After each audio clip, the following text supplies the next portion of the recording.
या नगरी बांधण्याचा अभंग निर्माण करता आहे. आणि आज आम्हाला सगळ्यात जुने साथीदार लाभलेले आहे. त्यांच्याबरोबर अनेक ठिकाणी कीर्तन झाले. त्या काळी वडीला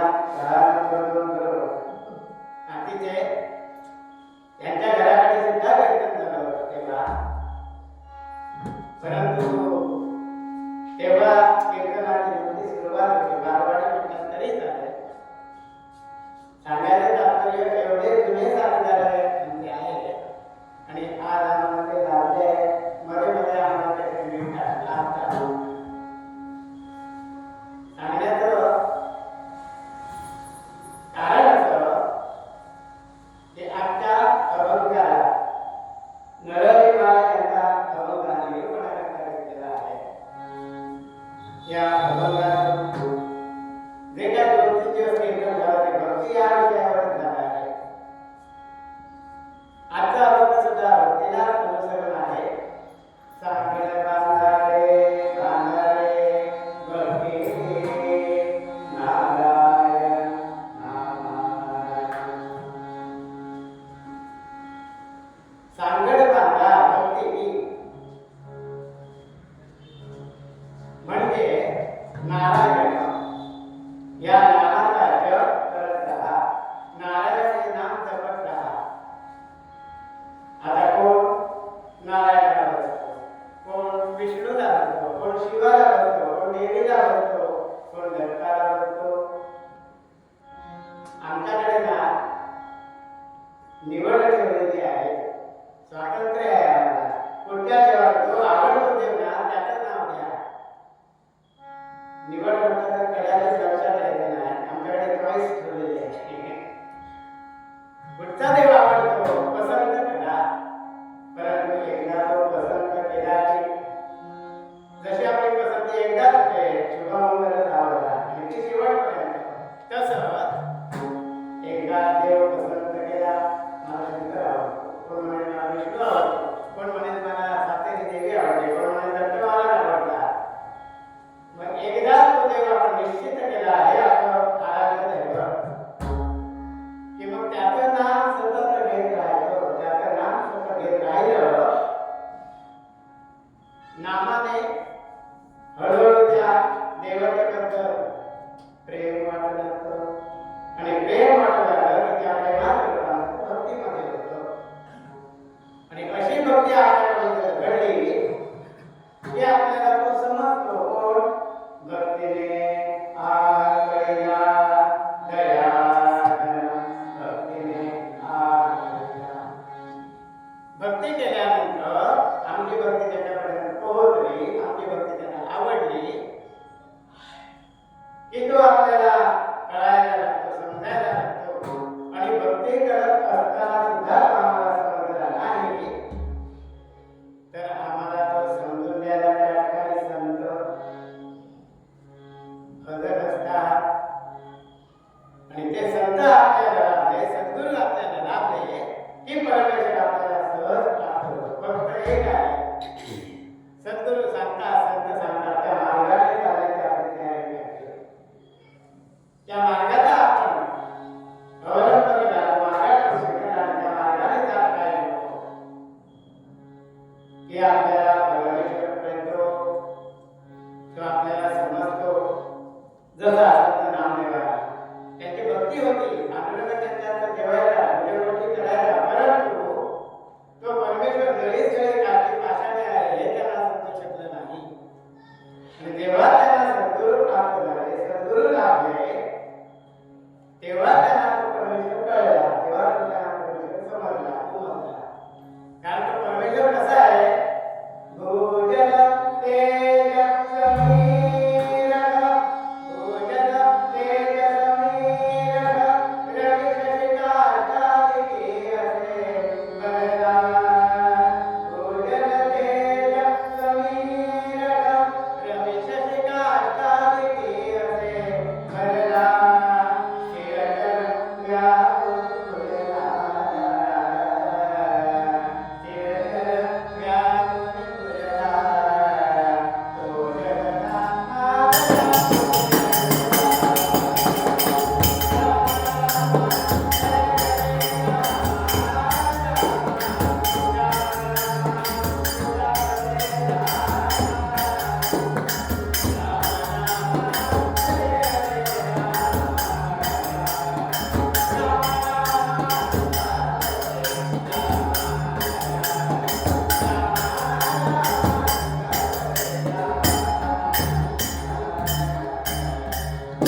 पाण्यामध्ये भूजल तेज समी रंग आकाशामध्ये विजेमध्ये जळीस्थळी काष्टी पाषाणी रवी शशिका तारकी असे गरडा चंद्रामध्ये सूर्यामध्ये लाकडामध्ये सुद्धा आणि एवढंच नव्हे भूजल तेज समी रंग रवी शशिका तारकी असे गरडा स्थिरचर व्यापून गरडा स्थिरचरामध्ये जलाचरामध्ये व्यापून तो जगदात्मा दशांपुढे गरडा दहापुढे तो शिल्लकच आहे जो परमेश्वर प्रल्हादाला समजला जो परमेश्वर ध्रुव काळाला समजला जो परमेश्वर बिहारायला समजला जो परमेश्वर नामदेवाला समजला आणि एकदा त्या नामाची गोडी लागली त्या भक्तिरसामध्ये डुंबून गेला किंवा भक्त त्याच्या तोंडून निघाले शब्द भगवंताला सत्य मिळाल्याचा दृष्टांत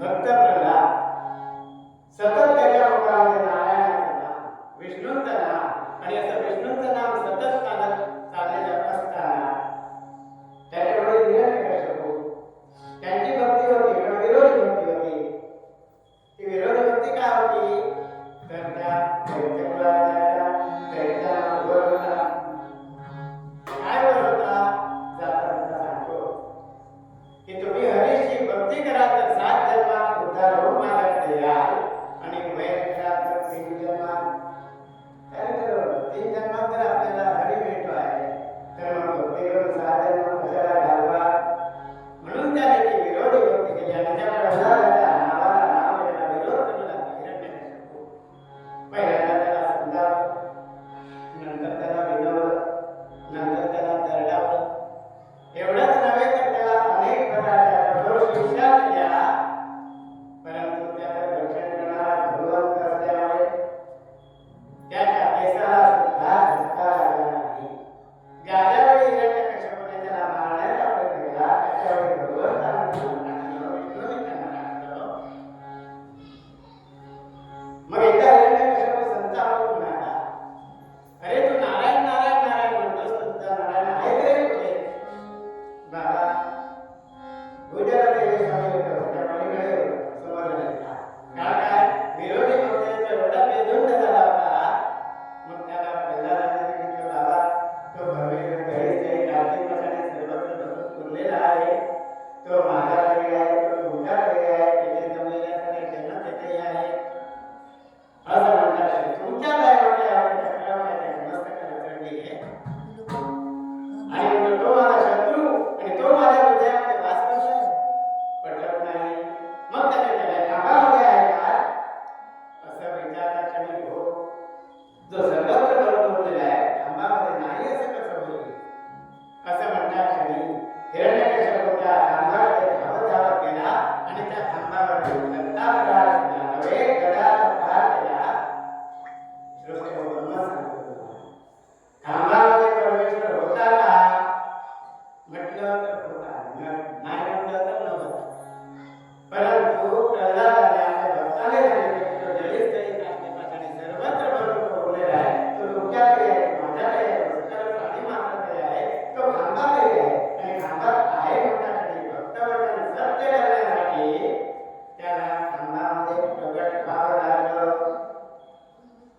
मग तो त्या खांबातून प्रगट झाला तो नृसिंहाचा रूप घेतलं या हिरण्यकश्यपूला मारायला नृसिंहाचा रूप घेतलं म्हणजे जड नर नाही नृसिंह नाही कसं नाही कसं नाही जड मनुष्य आणि या हिरण्यकश्यपूने सुद्धा प्रार्थना केली आणि वर मिळवला होता काय वर मिळवला होता तेव्हा शंकर प्रसन्न झाले तेव्हा त्याच्याकडे वर मागितला मला दिवसा किंवा रात्री मृत्यू येऊ नये शस्त्राला किंवा अस्त्राला मृत्यू येऊ नये मानवाला किंवा दानवाला मृत्यू येऊ नये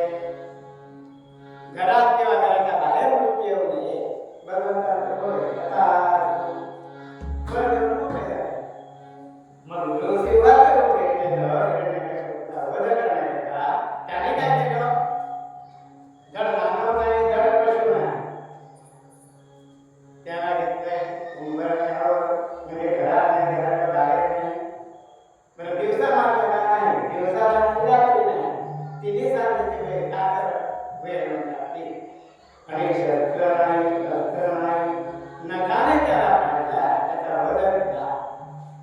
श्रोते हो, संतांच्या सज्जनांच्या सन्मानामध्ये जो त्रास देतो, विघ्ने आणतो, अडीअडचणी आणतो, त्याचा संरक्षण परमेश्वर करतो आणि सज्जनाला न्याय देतो आणि दुर्जनाला शिक्षा देतो. आता देव आणि संत यामध्ये फरक काय जातो? देवाचं काम काय? रामरूप धारण केलं, कृष्णाचं बंधन करणं, कृष्णाचं सज्जनाचं रक्षण करणं. कृष्णाचं काम काय? तेच काम. संत काय करतात? आणि सांगतो आपल्याला वेळ कमी आहे, वेळ आपल्याला जास्त नाही. संत काय करतात? त्याची जी वृत्ती आहे, आसुरी वृत्ती, ती आसुरी वृत्तीच नाहीशी करतात. हा देव आणि संतांमधला फरक आहे. देव त्याचा नाश करतो आणि संत त्याची वृत्तीच मारतात आणि त्याला आपण अंदाजे ते कधी देतात त्याला नाही, काळ वेळ तयारी असे संत असतात. मग या भगवंतांनी प्रल्हादाचं असं रक्षण केलं आणि प्रल्हाद चतुर होता. त्याने भगवंताची महाविष्णूची उपासना केली आणि उपासना केल्यानंतर भक्ती जर आपली घडली तर आपल्याला सुबुद्धी प्राप्त होते. बुद्धी सर्वांनाच आहे, सर्व मानवांनाच बुद्धी आहे, पण त्यामध्ये सुख असेल तर काय घडतं? दोन उदाहरण थोडक्यात. एक म्हणजे दोन गृहस्थ होते. एक होता तो दृष्टीहीन होता आणि एक होता त्याला दृष्टी होती. भगवंताने दोघांनाही समान वर दिले. कर्मधर्म संयोगाने त्यांना प्रसन्न झाला. हे 3 वर एकाला दिले, त्याला दृष्टीहीन होता, त्याला दिलेली दृष्टी होती, त्याला दिली. त्याला दृष्टी होती, त्याला दिली. तुला काय लागतो? त्याने एक वर मागितला. माझी पत्नी गुरुबाईचे आंबे मागवतो. त्याच्यावर प्रसंग आला. त्या राजाने त्या स्त्रीला पळवलं. दुसऱ्या वाला केला, माझी स्त्री असे तिथे अस्वल हो, अस्वल झाली. तिसऱ्या वर मागितला. काय मागितलं? आता एकच ठिकाणी आहे, 3 होते पण एकच आहे. काही त्यांनी 2 वर मागितलेले, 3 वर, 1 वर जास्त मिळाला. कोणाचं काय मागायचं? परत म्हटलं माझी पत्नी स्वरूप व्हावी, सुंदर व्हावी. परत दुसरा प्रसंग आला. मग त्याने सांगितले माझी पत्नी जशी होती तशी करू, चालेल. 3 वर होते, त्याचा योग्य सदुपयोग म्हणतात तो करता आला. आणि दृष्टीहीन जो होता त्याने एकच वर मागितला. काय मागितलं? माझ्या नातवाच्या डोक्यावर राज्यचक्र धरलेलं मी पाहावं. एकच वर मागितलं. एकच वर मागितलं, बाकी ठेवले. काही त्याने 2 वर आपण ठेवलेले. हवे काय मागू घे आणि घेतले मागू. आपण ब्रह्माचं आठवलं आणि घरच्याला सेवा. त्याने 1 वर मागून 2 हात ठेवले. त्याने 2 वर मागून संपवले. ह्या वर मागल्यामुळे माझ्या नातवाच्या डोक्यावर राज्यचक्र धरलेलं पाहावं. आधी ह्या दृष्टी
मग असे भक्त आपल्याला घडण्याकरता, असे आपल्याकडून भक्ती घडण्याकरता संत मूळ भागात सांगतात. काय सांगतात?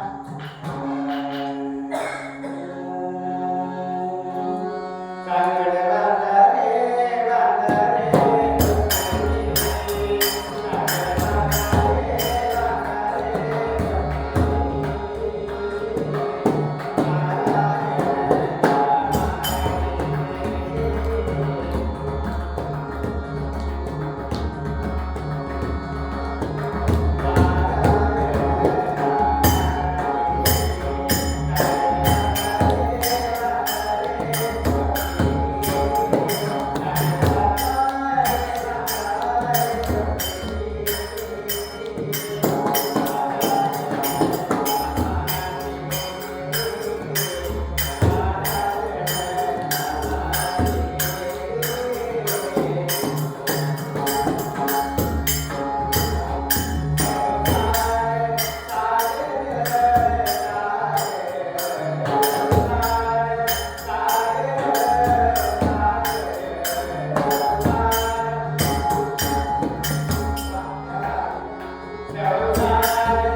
जसं रस्त्यावर बाष्प आलं, उन्हाळ्यात येतो, ते आलं की कसं अमृत वाटत दिसतं ना, तसा परमेश्वर आमच्या जवळच आहे. परंतु आमच्या या दृष्टीपटलावर जे बाष्प आलेलं आहे ते बाष्प दूर झाल्याशिवाय तो आपल्या जवळ आहे आपल्याला दिसणार नाही. तुझं आहे तुझं पाशी परंतु जागा तुझ्याशी, मग ती जागा शोधण्याकरता ती जागा प्राप्त होण्याकरता कुठे जायचं? भगवंताचं नामस्मरण, भगवंताचं भजन, पूजन, पुराण, कीर्तन श्रवण, ही त्याची जागा. ही जागा नसते की आपल्याला ती जागा दिसते जिथे भगवंत वास करतो, वास्तव्य करतो, ती जागा आपल्याला दिसते. मूळ कथाला काय एक म्हण आहे, हरदासद्वारे एक पथ्य असतं. काय पथ्य असतं? कुठे तो गाव फिरून ये परत जाण्यासाठी, म्हणून म्हण म्हणजे हरदासाची कथा मूळ कथा परत जाग्यावर आलं पाहिजे. मग कसं आपण जाग्यावर येऊया. आज आपल्याला छोटं असं कथानक पाहिजे. आठवडे श्रवण पावणेदहा ते 10 नाही, पावणेदहा आठवण्याचा प्रयत्न करणार जास्तीत जास्त थोडक्यात कथानक कसं आहे ते 2 तासातही करता येतं, 3 तासातही करता येतं. आमचे नागपूरमध्ये 3 तास करतात. परंतु इथे सगळा विचार केला पाहिजे, सगळ्यांचा विचार झाला पाहिजे. इथे जे आमचे सेवेकरी येतात, इथे जे आमचे मानकरी येतात, इथे जे आमचे सगळ्या प्रकारची सेवा करणारे 7 वाजल्यापासून येतात. मग साधारण सुरुवात होते 8:15ला, त्याच्यानंतर आरती प्रदक्षिणा 8:30 पावणे 9ला सुरुवात. मग ते जर आम्ही तासाभरात जर आटकलं नाही तर 7 वाजल्यापासून आलेला तो 10:15 पर्यंत थांबला जाऊन द्या. त्याला घरी जायला गेलो, ड्रेस बदलला, हातपाय धुतले, ध्यानाला सुटला, जवळ आहे का तर सगळ्या गोष्टींचे आपण सगळ्याचा विचार करून आपण त्याप्रमाणे तारतम्य धावून त्याप्रमाणे वागलं पाहिजे, वागण्याचा प्रयत्न केला पाहिजे. एखाद्याने तिथून सांगण्याची सूचना आहे नाही, बुवा कसं सांगण्याची कधीही पाळी येत नाही, प्रसंग कधीही येतात नाही. आमचे वडील सांगतात, कीर्तन म्हणजे येतात, कीर्तनात हाड कथा, कीर्तनात हाड कथा येतात, नाहीतर काही कीर्तन बसतात. आमचे वडील सांगतात, श्रोता कीर्तनाला बसला, आपण उभं राहिलो आणि त्या श्रोत्याने मानगी जरी बदलली ना तरी आपण समजायचं की श्रीनारायण मिळाले. मग त्याप्रमाणे आपण कसं वागायचं, किती करायचं, किती संपर्क, कुठे नको हे आपल्याला कळलं. ज्यांची कथा आपण ऐकतो की एक स्त्री त्या दृष्टीमध्ये शूद्र घातली स्त्री, परंतु तिने भक्ती मार्गाने प्रभू रामचंद्राला आपलासा केला. अशी कोण करत? जी शूद्र घातली होती, जी स्त्री होती आणि तिने परमात्म्याला आपलासा केला. कोण पाहूया? मला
म्हणून ते पुढे आतमध्ये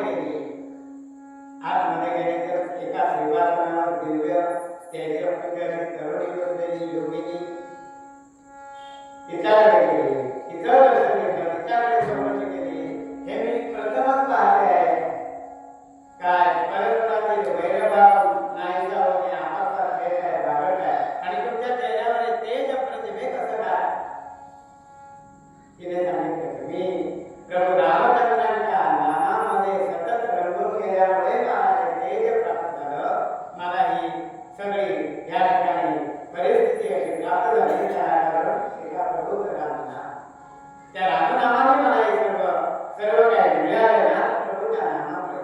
हो, मग मला सुद्धा असाच आनंद मिळवायचा आहे. मग तो कसा मिळेल? तर म्हणाले मातंग नावाचे ऋषी आहे आणि त्यांच्या इथे जवळपास त्यांचं गुरुकुल आहे, आश्रम आहे.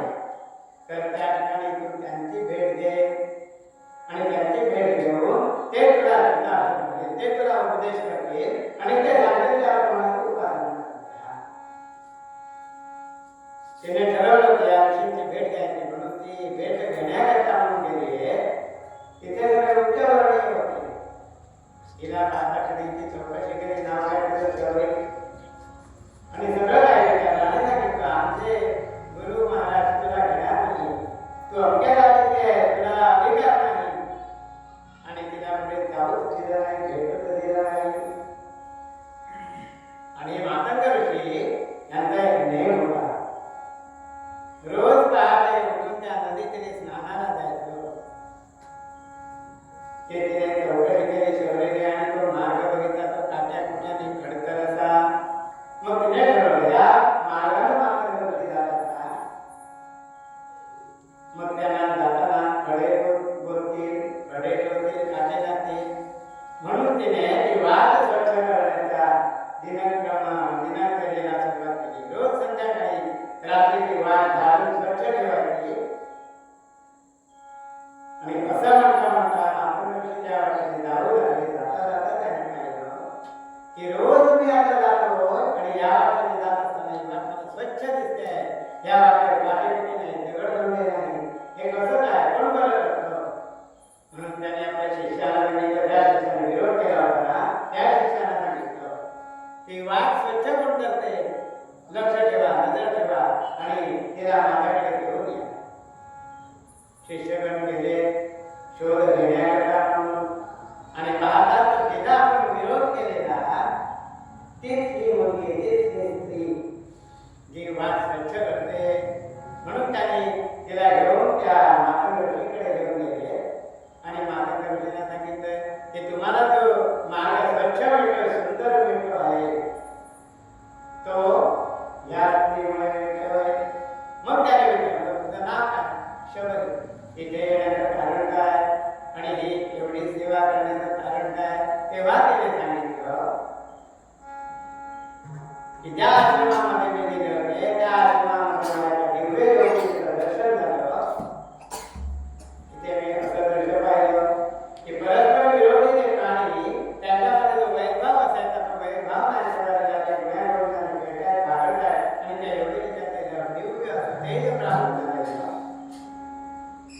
मग मी तिथे चौकशी केली. त्या योगिनी माताची बोलले. तिने मला सांगितलं की तुमचा ठाव ठिकाणा सांगितला आणि तो ठाव ठिकाणा कळला म्हणून मी तिथे आले. परंतु मला एक विरोध झाला. मला आतमध्ये घेतलं गेलं नाही. का? तर मी हीन जातीची म्हणून. मग मी हा उपक्रम राबवायला सुरुवात केली. हा उपक्रम आचरणात आणण्याला सुरुवात केली आणि आज माझा योग होता, सुयोग होता. त्यामुळे तुमचं दर्शन झालं. मला प्रभू रामचंद्रांचं दर्शन घडावं आणि माझा धर्म कृतकृत्य व्हावा, पुनीत व्हावा, हाच माझा हेतू आहे. मग मातंग ऋषीने तिला सांगितलं की त्या लाडरायांचं या ठिकाणी नामस्मरण कर, एकचित्ताने त्याला आळव ठाई समयसुनी करा एकचित्त आवडी आनंद आळवावा. त्याप्रमाणे तिने रामनामाला सुरुवात केली. रामनामामध्ये प्रथम सर्व काही अर्पण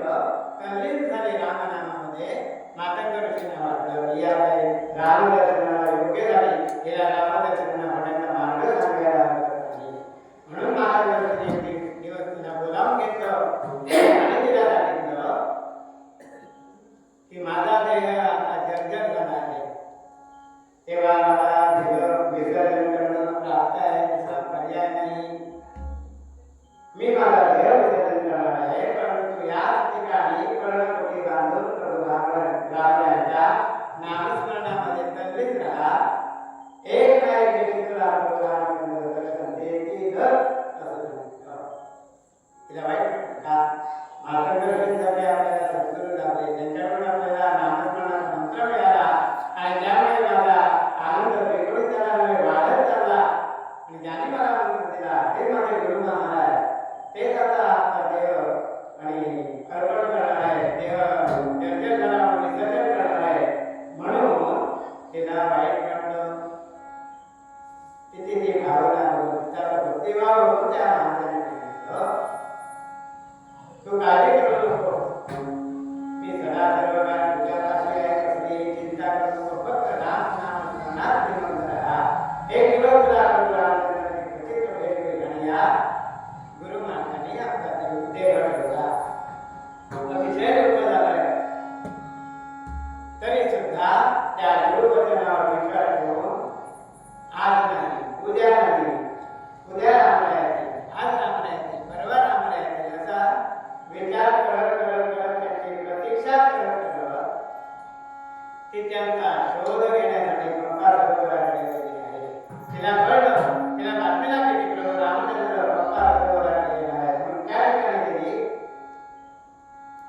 आणि प्रभू रामचंद्रांच्या त्या निकटतेचे नामस्मरण करू लागली. तिथे तिने वास्तव्य केलं. प्रभू रामचंद्रांना समजलं. त्या वाटेने एक दिवस ते राम लक्ष्मण आणि जात असताना त्या प्रणवतीमध्ये त्यांना आवाज येऊ लागला, श्रीराम श्रीराम श्रीराम श्रीराम. क्षणभर प्रभू रामचंद्र तिथे थांबले, चौकशी केली, केवढा सुमधुर असा आवाज, आणि कोण बरं माझ्या नावात उद्योग करते, कोण बरं माझे एवढे आठवण काढते. तेव्हा तिच्या असलेल्या सद्गुरूंनी सांगितलं, शबरी नावाने एक भक्त आहे, ती तुमची निस्सिम भक्त आहे आणि तुमच्या दर्शनाची प्रतीक्षा करते आहे. असं म्हणता क्षणी त्याने ठरवलं होतं एक दिवस आपण जायचं, तिच्या आश्रमामध्ये जायचं आणि तिला बातमी मिळाली की प्रभू रामचंद्र आपल्याला भेट द्यायला, आपल्याला दर्शन देणार आहे. म्हणून ती सकाळी उठली, आश्रमामध्ये आपल्या हातात आपण रांगोळी काढली, आरास केली, का तर प्रभू रामचंद्र आपल्या आश्रमामध्ये येणार आहे. आणि तिने रामचंद्रांना आवडतात म्हणून गोरं वेचून आणली आहे. भक्तिभाव कसा असतो बघा. तिने गोरं आणली आहे, मनामध्ये विचार आला की गोड आंबट असलं तर गोड किंवा फळ हे गोडच पाहिजे, म्हणून तिने एक एक गोड चाखून पाहिलं. गोड असले ठेवले आणि आंबट असले टाकून दिले आणि एका परडीमध्ये ते गोड जमा करून ठेवली आहे आणि प्रतीक्षा करते प्रभू रामचंद्र कधी येणार, प्रभू रामचंद्र कधी येणार. प्रभू रामचंद्राला कसे संकेत मिळाले, जसा भक्त देवाकडे आकर्षित होतो तसा देव सुद्धा भक्ताकडे आकर्षित होतो. त्याला सुद्धा वाटतं की भक्ताकडे जावं, त्याला दर्शन द्यावं. मग प्रभू रामचंद्र याने ठरवलं की आज आपण जायचं. शबरीला तिने चालू झाली, तिने त्याप्रमाणे गोरं गोळा केली, परडीमध्ये ठेवलेली पूजेची तयारी केली आणि प्रभू रामचंद्र आश्रमामध्ये आले आणि तिच्या आनंदाला त्याला राग राहिला नाही. बरं, तिच्याकडे बसायला तरी काय असणार, मोठं सिंहासन होतं, राजवाडा होता, कशी चकाचक लायटिंग होती, काहीही नव्हतं, फक्त भक्तिभाव त्या ठिकाणी होता. मग प्रभू रामचंद्र आले, लक्ष्मण बंधू लक्ष्मण तिथे आले, बसले, रामरायाची तिने पूजा केली आणि त्यांच्यापुढे गोरं ठेवली. रामरायाने ती भक्तीने प्रेमा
उद्या